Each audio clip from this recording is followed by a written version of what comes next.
Psicologia Falada apresenta a prática clínica de terapia cognitiva com crianças e adolescentes, de Robert Friedberg e Jessica Clory. Este audiolivro é uma iniciativa sem fins lucrativos. Caso você veja valor no nosso trabalho, deixe seu like e compartilhe. Deixe também nos comentários a sua sugestão para novos audiolivros. Boa leitura! Capítulo 6 Identificando e associando sentimentos e pensamentos. Identificar sentimentos e pensamentos é uma tarefa de automonitoração fundamental na terapia cognitiva. Este capítulo começa com recomendações para ajudar crianças e adolescentes a identificar seus sentimentos. A segunda parte descreve os desafios envolvidos na identificação e no relato de cognições. A seguir, são explicadas a hipótese de especificidade do conteúdo, que estabelece que diferentes emoções são caracterizadas por diferentes cognições, e suas implicações clínicas. Finalmente, os passos envolvidos na elaboração de um diário de pensamento, registro de pensamento são delineados, e são sugeridos métodos para evitar as armadilhas mais comuns. Identificando sentimentos com crianças e adolescentes. A identificação de sentimentos é um dos primeiros passos na terapia cognitiva por várias razões. Primeiro, porque a avaliação do resultado do tratamento depende da capacidade das crianças de identificar seus próprios sentimentos, a menos que as crianças relatem suas emoções perturbadoras antes de quaisquer intervenções. O terapeuta não tem como saber se seu esforço de intervenção resultou em alguma mudança emocional positiva. Segundo, porque sentimentos de angústia são indícios para usar habilidades de verificação de pensamento, portanto, reconhecer quando elas se sentem mal leva à aplicação de habilidade. Terceiro, porque a hipótese de especificidade do conteúdo é um guia para ajudar as crianças a identificarem com segurança seus sentimentos. Quarto, porque os exercícios de exposição requerem que as crianças identifiquem e suportem a expressão emocional. Identificar e relatar sentimentos é difícil para muitas crianças, portanto é dever dos terapeutas criar maneiras de superar tais dificuldades. Identificando sentimentos com crianças. A identificação de sentimentos com crianças pequenas frequentemente demanda uma considerável criatividade, pois elas não têm experiência em articular seu estado emocional. Recomendamos que você ensine as crianças a como relatar seus estados de humor antes de iniciar intervenções cognitivas. Adotar um sistema de classificação simples para emoções é uma boa estratégia inicial. Crianças pequenas estarão assoberbadas por um sistema complexo que requer que elas façam discriminações sutis. Por exemplo, entender as diferenças sutis entre sentimentos, como aborrecimento, irritação, frustração e mal-estar, pode ser muito desafiador para crianças pequenas. Consequentemente, usamos o sistema de classificação tradicional, consistindo de sentimentos de raiva, tristeza, alegria, medo e preocupação.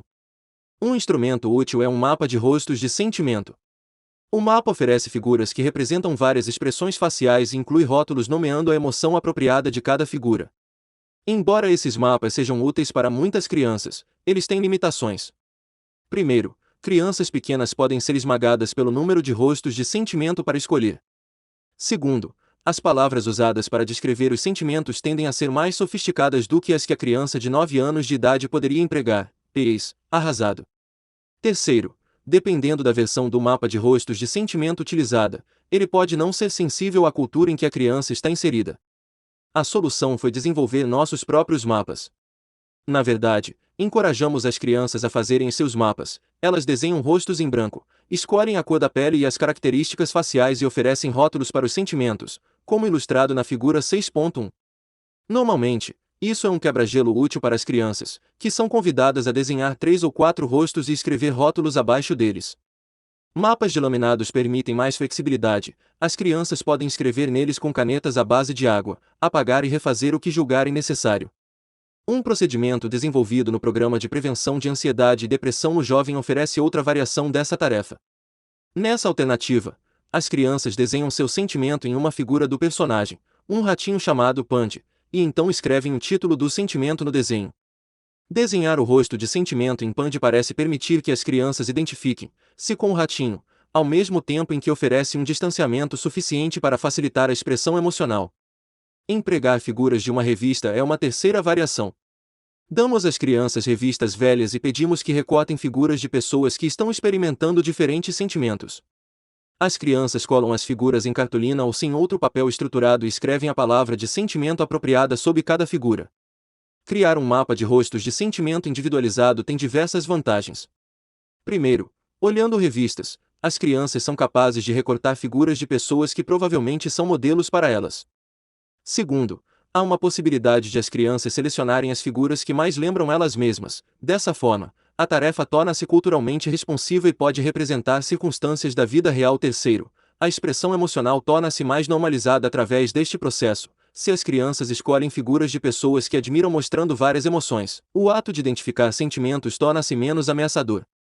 Ler livros de figuras com crianças pequenas é outra forma de explorar componentes emocionais. Obviamente, deve-se escolher livros com ilustrações demonstrativas identificáveis, que também sejam sensíveis à cultura.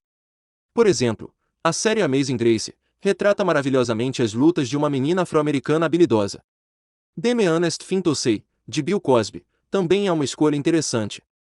Sock Night é uma descrição emocionalmente poderosa dos distúrbios ocorridos em Los Angeles. May May Loves the Morning e Shibumi and the Kitmaker são livros expressivos com personagens asio-americanos. Joy Belry escreveu livros específicos para crianças com um foco emocional que incluem algumas crianças não brancas. Cartledge e Milburo apresentam uma rica pesquisa com recomendações de literatura sobre a diversidade cultural das crianças. Enquanto se lê com a criança o livro escolhido, é apropriado fazer pausas e discutir seus componentes emocionais, pedir que a criança identifique os sentimentos dos personagens e fale sobre como são semelhantes ou diferentes dos seus. A seguinte transcrição ilustra o processo durante a leitura de Alexander and the Terrible, Horrible, Very Bad Day. Terapeuta: então Alexander teve um dia muito ruim na escola. Como se sente quando tem um dia ruim na escola? Genai: mal terapeuta. Como fica o seu rosto? Genai: franze o rosto. Terapeuta: entendo. Um monte de coisas aconteceram para Alexander durante seu dia ruim. O que acontece que faz você se sentir triste? Genai: meus amigos são maus para mim. Minha mãe grita comigo. Minha professora me dá muita lição de casa. Embora ler livros seja uma estratégia que funciona para muitas crianças, algumas podem não responder bem a material escrito. Nestes casos, recomendamos filmes, peças, programas de televisão e música como formas de ajudar na identificação de sentimentos. Por exemplo, mostramos trechos de O Mágico de Oz para uma criança que estava tendo dificuldade para identificar e rotular seus sentimentos. Mostramos o trecho em que Dorothy, o leão covarde, o homem de lata e o espantalho encontram o todo-poderoso Oz. Nesse episódio, cada personagem exibe diferentes emoções em intensidades variáveis. Pediu-se então que a criança observasse a reação de cada personagem, sua expressão facial, seus comentários e seus comportamentos e identificasse os sentimentos envolvidos. O terapeuta perguntou à criança se ela tinha sentimentos semelhantes. Quando o menino contou que na verdade se identificava com quase todos os personagens, o terapeuta estendeu o processo, pedindo para a criança mostrar como seu rosto ficava quando estava triste e relatar o que passava por sua cabeça quando ele se sentia para baixo. Após aprender a identificar e rotular seus sentimentos, as crianças estão prontas para classificar a intensidade do sentimento. Elas veem as emoções categoricamente, ou as têm ou não as têm. Elas são relativamente incapazes de determinar que quantidade do sentimento experimentam, portanto os terapeutas precisam ajudá-las a entender que os sentimentos variam na intensidade. Por exemplo, Chester, um menino de 10 anos, sabe que está ansioso, mas é incapaz de dizer quando se sente mais ansioso e quando se sente menos. Para ele, a ansiedade é uma mochila cheia de pedras, ele sabe que é pesada, mas é incapaz de medir seu peso. A fim de que as crianças compreendam este conceito, simplificamos a ideia mediante exercícios mais concretos. Realizar o exercício de rostos de sentimento é uma forma direta de iniciar a escala da intensidade de sentimentos. Quando as crianças desenham um rosto de sentimento, o terapeuta pede que classifiquem com que intensidade experimentam a emoção que ilustraram. Crianças mais velhas estimam seus níveis de sentimento em uma escala simples de 1 a 5. Crianças menores, menos sofisticadas, provavelmente necessitarão de mais assistência. Nestes casos, adicionamos faixas a seus mapas de rostos de sentimento, como ilustra a figura 6.2. Ao completar o registro, as crianças desenham seus rostos de sentimento no espaço fornecido e então acrescentam um rótulo do sentimento, feliz, triste. Abaixo dele são fornecidas 5 caixas representando vários níveis de intensidade. As caixas variam de uma vazia a uma moderadamente preenchida e a uma completamente preenchida. Pede-se então que as crianças circulem ou apontem para a caixa que mostra a quantidade do sentimento que experimentaram. Essas caixas correspondem satisfatoriamente à escala de classificação de 1 a 5 mais abstrata. A tarefa de classificação pode tornar-se ainda mais concreta. Algumas experiências ajudam a ensinar crianças de maneira focalizada, como convidá-las a despejar água colorida em copos transparentes.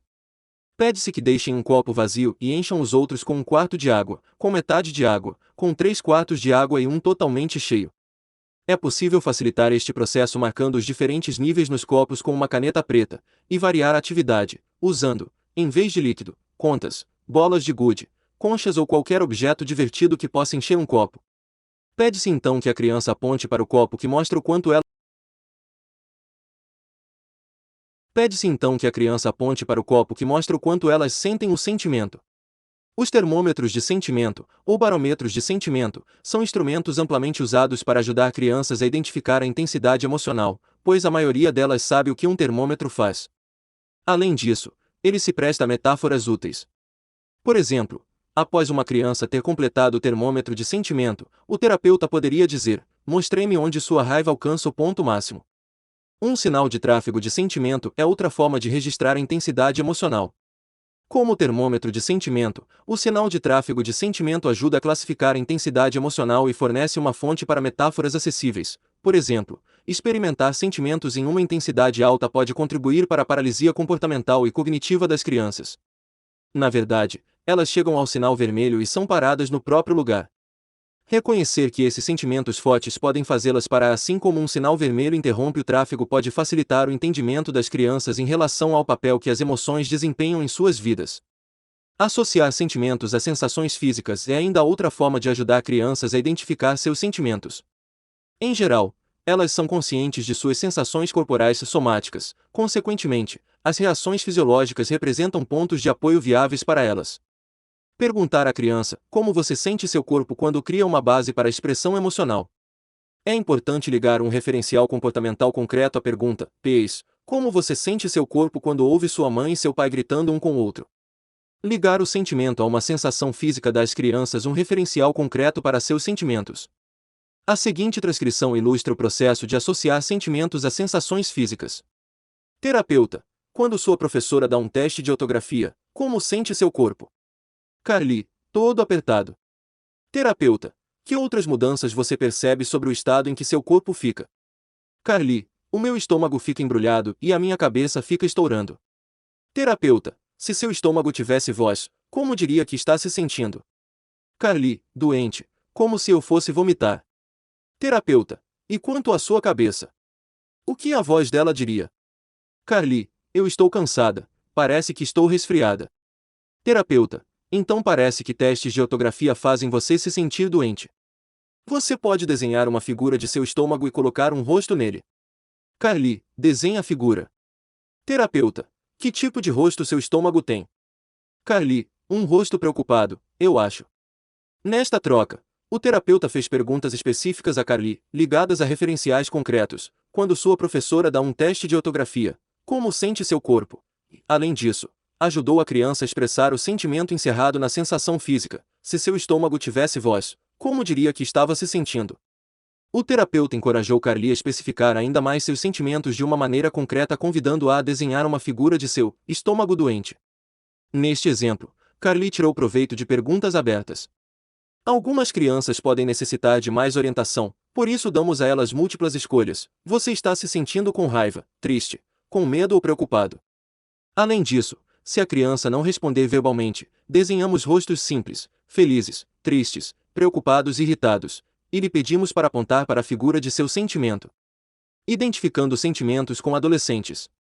Dada a maturidade emocional dos adolescentes, sua capacidade de identificar sentimentos é mais desenvolvida do que em crianças pequenas. Nos casos em que os adolescentes são mais limitados, pode-se apelar para as técnicas usadas com crianças menores. Não importa qual a idade do adolescente, você precisa assegurar-se de que seu cliente é capaz de identificar e relatar seus sentimentos. Esta sessão oferece várias sugestões para ajudar adolescentes a identificar seus sentimentos. Inventários de autorrelato são métodos acessíveis para identificar estados de humor de adolescentes. Quando completados pelo adolescente, o CDI, o MAS ou ARCMAS fornecem uma medida bruta de estados de humor. Estes inventários são simples de completar e dirigem a atenção tanto do terapeuta quanto do jovem para estados de sentimento proeminentes. O Canais de Desvio oferece vários exercícios planejados para estimular a expressão emocional em adolescentes. Em um exercício de história, os adolescentes são convidados a escrever sobre um momento em que se sentiram tristes, com raiva ou deprimidos. A história pode incluir as circunstâncias em torno do sentimento, sua reação fisiológica e reações cognitivas e comportamentais. O adolescente dá um título para a história, que frequentemente também revela seu estado emocional. O exercício de história pode evidentemente ser modificado, encorajando-se o adolescente a criar um poema ou uma letra de música descrevendo seus sentimentos. Os adolescentes podem achar estas saídas criativas libertadoras, revelando emoções mais sinceras através de um poema ou de uma letra de música. Além disso, canções refletem a ecologia social destes jovens. Em resumo, pode ser mais permissível para um jovem expressar seus sentimentos através de um poema ou de uma letra de música do que dizê-los diretamente para outra pessoa. Muitos adolescentes sofrem de uma limitação em seu vocabulário de sentimento. Eles podem referir-se a todos os estados emocionais negativos dizendo que estão mal ou detonados. Este vocabulário de sentimento restrito torna difícil diferenciar entre categorias emocionais discrepantes: irritado, triste, preocupado, bem como entre intensidades variáveis do mesmo sentimento: aborrecido, irritado, furioso. Por exemplo, quando perguntado como estava se sentindo, Otto sempre dava a mesma resposta: mal. Além disso, os jovens podem usar rótulos ideográficos para comunicar seus sentimentos, PEs, que seja, como Júlia, que repetidamente relata seu sentimento como sarnento. Portanto, ampliar o vocabulário de sentimento de um adolescente faz com que ele tenha maior gama de respostas e incorpore idiomas personalizados. Pode-se, para isso, simplesmente convidar os adolescentes a listar o máximo de palavras possíveis para descrever seus sentimentos. Criar um cartaz ou uma colagem de sentimentos também é um plano produtivo. Nesse exercício, os adolescentes criam um cartaz representando diferentes estados de sentimento a partir de figuras recortadas de revistas. Uma colagem de sentimento é bem adequada para jovens que têm dificuldade em expressar seus sentimentos com palavras, funcionando como uma tarefa graduada, em que os adolescentes iniciam o processo com a atribuição da colagem, passando a experimentar a expressão verbal. As charadas de sentimento, uma variação terapêutica da conhecida brincadeira de mímica, identificam e expressam sentimentos, funcionam especialmente bem com grupos e famílias. Os jovens escolhem cartões rotulados com várias emoções: irritação, aborrecimento, vergonha, e então representam a emoção escolhida usando apenas expressões e ações. Os participantes dividem-se em equipes, que ganham pontos pela identificação correta dos sentimentos. O jogo permite a prática tanto da expressão das próprias emoções como do reconhecimento de sentimentos nos outros. A atenção a indícios não verbais associados a estados emocionais é reforçada através deste jogo divertido e interativo que, sendo semelhante à lista de vocabulário de sentimento, é culturalmente responsivo a diferentes rótulos e expressões de sentimento. Os indivíduos podem criar seus próprios rótulos ideográficos e demonstrar suas maneiras particulares de manifestar esses sentimentos. Deblinger oferece um método de programa de entrevista extremamente criativo para facilitar a expressividade emocional de uma adolescente. Em seu trabalho com vítimas de abuso sexual, Deblinger usava criativamente o formato de chamada, que caracteriza muitos programas de entrevista de televisão e rádio. Os terapeutas cognitivos poderiam adaptar essa estratégia para ajudar adolescentes reticentes a expressar seus sentimentos. Tipicamente, o terapeuta finge ser um apresentador de programa de entrevista e o adolescente age como seu convidado. O terapeuta, então, simula atender um telefonema de um espectador em casa, que tem perguntas específicas sobre como o jovem se sentiu em determinadas circunstâncias. O adolescente pode achar a distância do falso espectador confortável e demonstrar mais disposição em expressar suas emoções. A natureza divertida e imaginativa da tarefa pode afrouxar suas proibições em relação à expressividade. Identificando pensamentos e associando pensamentos a sentimentos. O meio clássico de identificar pensamentos é a pergunta: o que está passando pela sua cabeça neste momento, mais propícia de ser feita no momento de uma mudança de humor. J. S. Beck, 1995, Padesky, 1988. Permanecer consciente dessa prática torna a terapia cognitiva um tipo de abordagem aqui e agora experiencial. Não se deve, porém, fazer a pergunta de maneira excessivamente estilizada ou estereotipada. A. T. Beck e Coase, 1979. Certamente, pode-se alterar a pergunta de várias maneiras. Nós o encorajamos a desenvolver seu próprio estilo pessoal, entretanto, recomendamos fortemente que os terapeutas fiquem longe de perguntas como: o que você está pensando? Ou que pensamentos você está tendo sobre? Esse tipo de pergunta pode limitar as respostas da criança por negligenciar processos cognitivos como a imaginação. Em vez disso, aconselhamos os terapeutas a adotar perguntas mais abertas como: item o que pipocou na sua cabeça? Item o que passou voando na sua cabeça? Item o que atravessou a sua cabeça? Item o que correu pela sua cabeça. Item o que você disse para si mesmo. Item o que disparou na sua cabeça. O expediente mais comum que terapeutas cognitivos usam para associar pensamentos e sentimentos é um registro diário de pensamento, também chamado de diário de pensamento. Há diversos registros diários de pensamentos excelentes na literatura sobre terapia cognitiva com adultos. Em geral, esse registro permite que os clientes relatem suas situações problemáticas, pensamentos e sentimentos perturbadores, respostas alternativas e o resultado emocional que acompanha a contra-resposta. O registro diário de pensamento tradicional pode ser adequado para adolescentes mais velhos. Identificando pensamentos com crianças. Há vários registros de pensamento propícios para crianças. Uma pesquisa recente revelou que mesmo crianças pequenas entendem que um balão de pensamento significa conteúdo cognitivo. Bernard e Joyce descrevem um registro de pensamento particularmente criativo para crianças menores, chamado Jardim de Flor de Pensamento. Neste procedimento, as crianças desenham plantas cujas flores representam sentimentos e cujos talos indicam pensamentos. O solo significa o evento precipitante para seus sentimentos e pensamentos. As crianças pintam as flores com cores diversas para representar os diferentes sentimentos. Em nossa experiência, costumam achar a tarefa divertida e interessante. A seguinte transcrição fornece um exemplo de como usar o exercício Jardim de Flor de Pensamento com crianças pequenas. Terapeuta: você já desenhou uma flor? Kendra: sim, na minha escola. Terapeuta: vá em frente e escolha algumas cores, e eu lhe mostrarei como desenhar um jardim de flor de pensamento. Kendra: escolhe alguns lápis de cor. Terapeuta: certo. Vamos desenhar o solo. De que cor deveríamos fazê-lo? Kendra: marrom. Eu faço. Desenha o solo. Terapeuta: as flores crescem do solo. O solo é como as coisas que acontecem a você quando você se sente mal. O que aconteceu esta semana que a fez sentir-se mal? Kendra: a mamãe e a Nana brigaram. Terapeuta: certo. Vamos colocar isto no solo aqui, escreve. Agora temos que imaginar que pensamentos e sentimentos nasceram disto. O que passou na sua cabeça sobre a briga? Kendra: eu sou uma menina má. Terapeuta: este pensamento é o talo da flor. Você desenha o talo. Eu vou escrever o que passou na sua cabeça. Agora, como você se sentiu quando a mamãe e a Nana discutiram e você acreditou que era uma menina má? Kendra: triste. Terapeuta: de que cor seria esta flor? Kendra: cinza. O que este exemplo mostra? Primeiro, o jardim de flor de pensamento não exige muita expressividade verbal. Segundo, desenhar era uma tarefa não ameaçadora. Terceiro, a metáfora do jardim permitiu que o terapeuta apresentasse o material psicoeducativo sem ter que fazer uma preleção para a criança. Quarto, Kendra identificou seus pensamentos e sentimentos enquanto coloria. O exercício simples de balões de pensamento flutuando sobre uma face ou sobre figura de desenho animado é outra forma útil para identificar pensamentos. Padesky, 1986. Nesse tipo de registro de pensamento, personagens de pessoas ou animais estão expressando alguma emoção, e as crianças preenchem o balão. Em um engenhoso programa de Kendall, representações perspicazes de cães sossegados e gatos esfarrapados envolvem as crianças na tarefa de identificação de pensamento.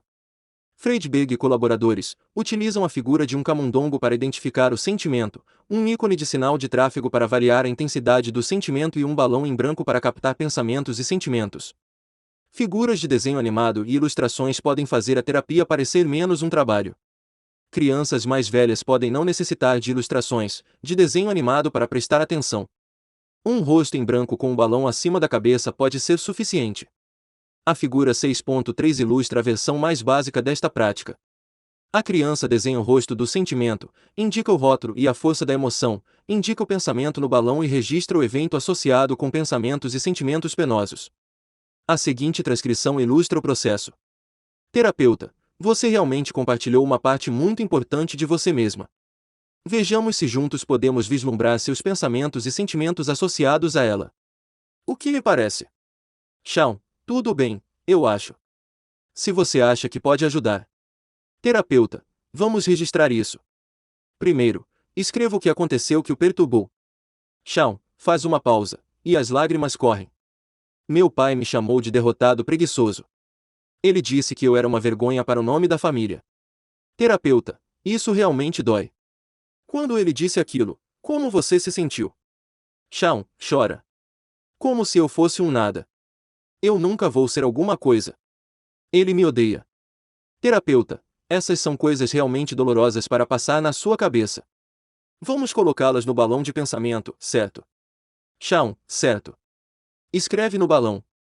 Terapeuta, agora, quando seu pai lhe disse essas palavras dolorosas, e as ideias, eu não sou nada, eu nunca vou ser alguma coisa e ele me odeia, passaram por sua cabeça, aponta as palavras no balão de pensamento. Como você se sentiu? Shawn, realmente desprezível. Terapeuta, vamos colocar isso também. Shawn, podemos. Terapeuta, claro. Shawn, escreve no registro de pensamento. Terapeuta, agora que tipo de rosto você tinha? Shawn, um rosto como este, desenha um rosto triste com lágrimas. Terapeuta, que fossa tinha seu sentimento de inutilidade? Shawn, como assim? Terapeuta, lembra-se de como fizemos os rostos de sentimento em uma escala de 1 a 10? Shawn, eu me senti bastante desprezível. Talvez um 9. Esta transcrição ilustra vários pontos importantes. Primeiro, Shawn e seu terapeuta completaram o diário de pensamento quando ele estava sofrendo, tornando, assim, a tarefa psicologicamente valiosa. Segundo, o terapeuta conduziu Shawn gentilmente pelo processo. Terceiro, como a maioria das crianças, Shawn inicialmente confundiu seus pensamentos com seus sentimentos, o terapeuta corrigiu Shawn sem criticá-lo. Finalmente, estimulou Shawn a escrever o evento, o sentimento e o pensamento dolorosos. Os jogos de tabuleiro, conforme descrito no capítulo 9, são outro meio possível para identificar pensamentos e sentimentos, pois as crianças os apreciam e respondem bem à sua natureza envolvente.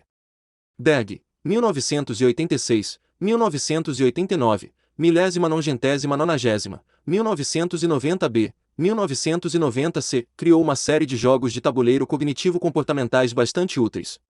Os jogos de cartas refletem áreas importantes na vida das crianças e são estímulos para identificar pensamentos e sentimentos, bem como guias para desenvolver declarações de manejo e estratégias de resolução de problemas. Para atribuições de tarefa de casa, as crianças podem criar seus próprios jogos de cartas. Identificando pensamentos com adolescentes com crianças mais velhas com adolescentes, a identificação de pensamentos torna-se um pouco mais simples. A tarefa básica é semelhante à identificação de pensamentos com adultos, e o registro diário de pensamento padrão pode ser aplicado. Embora ele seja utilizado, recomendamos completá-lo em partes, em vez de como um todo. Dividir a tarefa em partes simplifica o trabalho e aumenta a probabilidade de promover maior aderência. Integrar o registro de pensamento ao conteúdo da sessão aumenta sua aplicação. As crianças devem perceber facilmente por que estão completando o registro, como ele se relaciona com o problema apresentado e qual será o resultado. Os registros de pensamento são em geral feitos na sessão, enquanto as crianças estão descrevendo suas circunstâncias angustiantes e pensamentos e sentimentos associados a elas. Em nossa experiência clínica, verificamos que muitos adolescentes gostam de ver seus pensamentos e sentimentos descritos em palavras. Ao escrever as palavras do adolescente literalmente no registro diário de pensamento, o terapeuta respeita a expressão da criança por meio de seu registro, sem censuras. A seguinte transcrição de uma sessão com L, de 16 anos, ilustra como se poderia integrar um registro de pensamento ao trabalho com adolescentes. L. Quando minha mãe me diz o que fazer, eu simplesmente fico uma fera. Eu fico furiosa. Ela está sempre no meu pé. Terapeuta. Isso parece um problema realmente importante para você e para sua mãe. Vamos colocar no registro de pensamento se você quiser. L. Que seja. Terapeuta. Vou considerar isso como um sim. O que provocou esses sentimentos? L. Minha mãe estava gritando comigo para ajudar minha irmã a arrumar seu quarto e me disse que eu não podia sair com minhas amigas da escola à noite. Terapeuta. Vamos escrever isso na coluna de situação. Escreve. Agora, como você se sentiu? L. Irritada. Furiosa. Realmente no meu limite. Ela sempre faz isso. Terapeuta. São sentimentos fortes. Escreva-os na coluna de sentimento. Precisamos analisar esses sentimentos. Como deveríamos avaliá-los? L. Eu não sei. Terapeuta. Precisamos uma maneira de dizer a força com que você sentiu essas emoções. Algumas pessoas usam uma escala de 1 a 10, outras de 1 a 5. Outras ainda usam uma escala de 1 a 100. Qual delas você quer usar? L. 1 a 10, eu acho. Terapeuta. Qual deveria ser o valor alto do sentimento e qual deveria ser o baixo? L. 1 é baixo. Terapeuta. Certo. Então o quanto você ficou furiosa? L. 8, eu acho.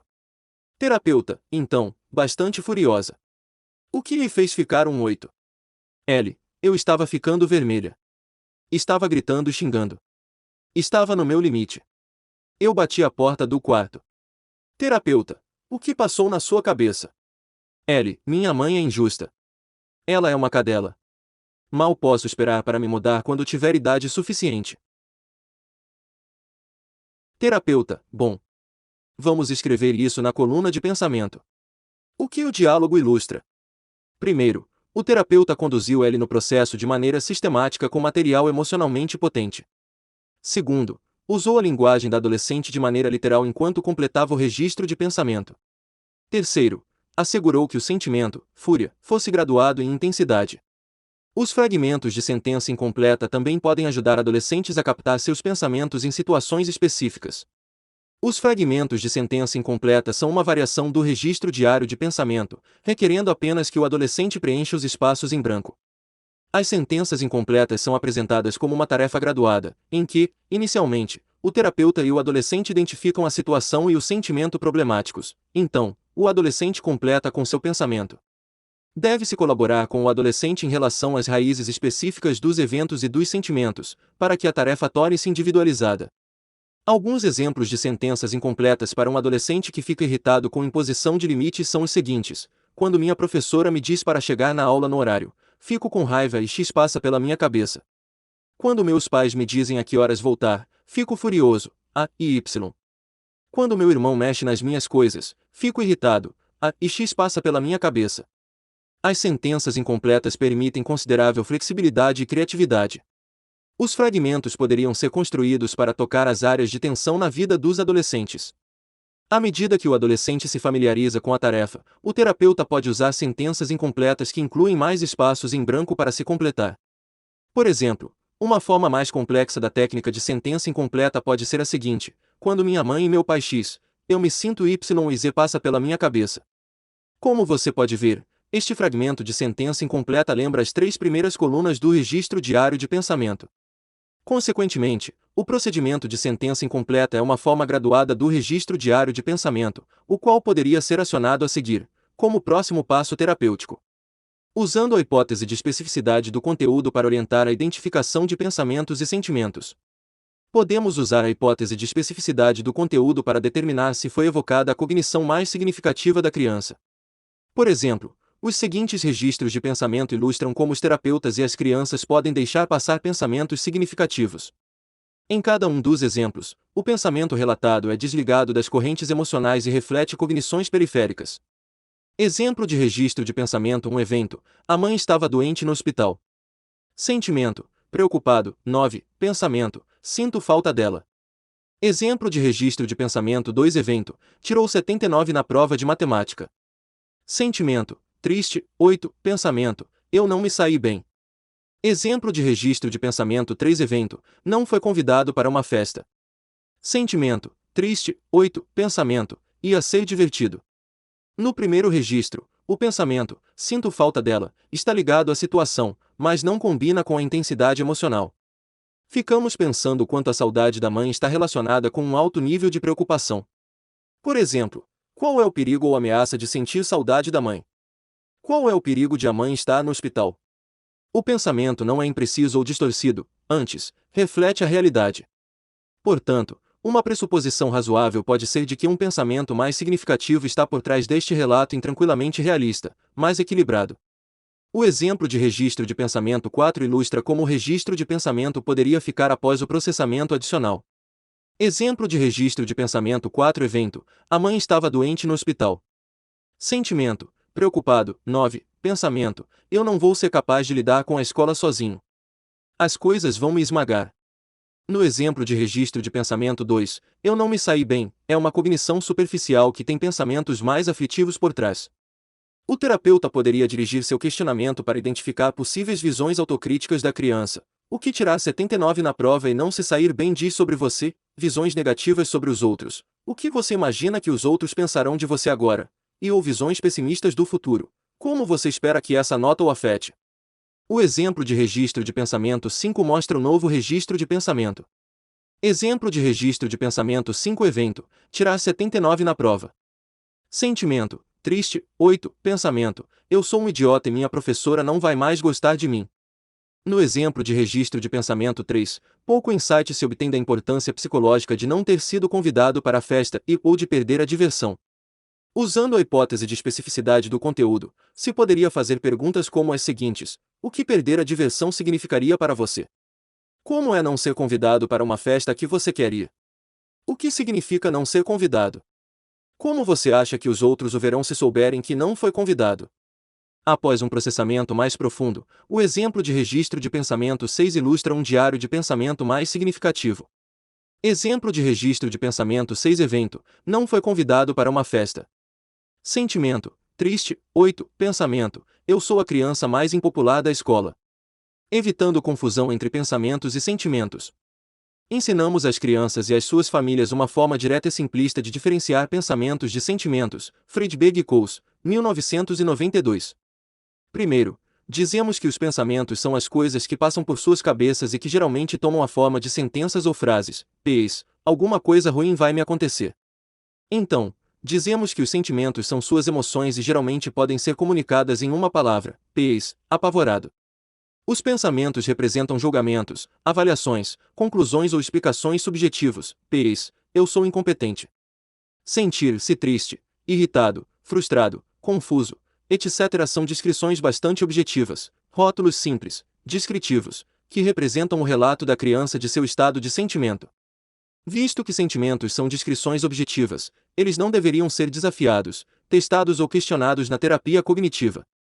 Por exemplo, poderíamos responder com uma declaração como: faria muito sentido que se sentisse apavorado se você achasse que alguma coisa ruim estava para lhe acontecer e você não fosse capaz de lidar com ela. O que precisamos imaginar é se alguma coisa ruim vai lhe acontecer e você não será capaz de lidar com ela. Ajudando crianças e adolescentes a completar um registro diário de pensamento. Crianças e adolescentes precisam de alguma instrução direta para completar um registro diário de pensamento. As crianças precisam saber como registrar o evento ou a situação. A situação é uma descrição objetiva do que está acontecendo. Eventos são comumente alguma circunstância ambiental ou externa. P.s. perdi minhas chaves, ocasionalmente, especialmente no caso de ansiedade. O evento poderia ser um estímulo interno. P.s. fiquei vermelho, estou suando. A situação é o evento que a criança está explicando ou sobre o qual está fazendo julgamentos e tirando conclusões. É importante que se verifique a situação para ter certeza de ser uma descrição relativamente objetiva das circunstâncias aflitivas, que não contenha pensamentos automáticos ocultos. A figura 6.4 mostra um registro de pensamento no qual a situação contém um pensamento automático. A descrição é bastante subjetiva e contém rótulos potencialmente generalizados do professor e da criança. Não está claro o que aconteceu para moldar a crença da criança de que o professor não gosta dela, acha que ela é idiota e má. Além disso, após revisar o registro de pensamento, o terapeuta pode concluir que a crença, ele não gosta de mim, na verdade seja secundária às conclusões erroneamente registradas na coluna de situação. Você terá que dedicar mais tempo para escolher as crenças relevantes com esta criança para ajudá-la a esclarecer a situação. A figura 6.5 mostra um exemplo de um registro de pensamento em que a situação é objetivamente identificada e o pensamento automático é colocado na coluna adequada. Completar a coluna de sentimento também é um pouco mais difícil do que inicialmente parece. Primeiro, as crianças precisam acessar seu vocabulário de sentimento. Segundo, avaliar seus sentimentos em alguma escala. Determinar a intensidade permite que se entenda mais completamente a natureza das experiências emocionais das crianças e que seja avaliado se a cognição é significativa. Além disso, a avaliação inicial é importante para determinar se qualquer intervenção posterior será bem-sucedida, por exemplo, resultando em uma diminuição da intensidade emocional. Registrar pensamentos e imagens é o terceiro passo no registro de pensamento típico. As crianças precisam aprender a fazer a si mesmas a pergunta fundamental: o que está passando pela minha cabeça, a fim de preencher esta coluna. É preciso ainda ensinar às crianças as diferenças entre pensamentos e sentimentos, conforme mencionado anteriormente. Finalmente, deve-se considerar a hipótese de especificidade do conteúdo e avaliar se o pensamento listado combina com a intensidade emocional relatada pela criança na coluna de sentimento. Dessa forma, aumenta-se a probabilidade de trabalhar com material cognitivo mais psicologicamente atual e significativo. Conclusão: identificar sentimentos e pensamentos é o fundamento da terapia cognitiva com crianças. Como terapeutas, Temos que ensiná-las a considerar suas emoções e seu diálogo interno, portanto, temos que tornar a prática envolvente a fim de que as crianças prestem atenção a seus pensamentos e sentimentos. Neste capítulo, convidamos você a experimentar formas de manter ativos os processos de automonitoração. Tente várias técnicas e abordagens captando pensamentos e sentimentos de ângulos diversos. Reserve tempo e esforço para essa tarefa clínica fundamental. Você terá mais probabilidade de receber retorno terapêutico decorrente de suas intervenções de autoinstrução e de análise racional.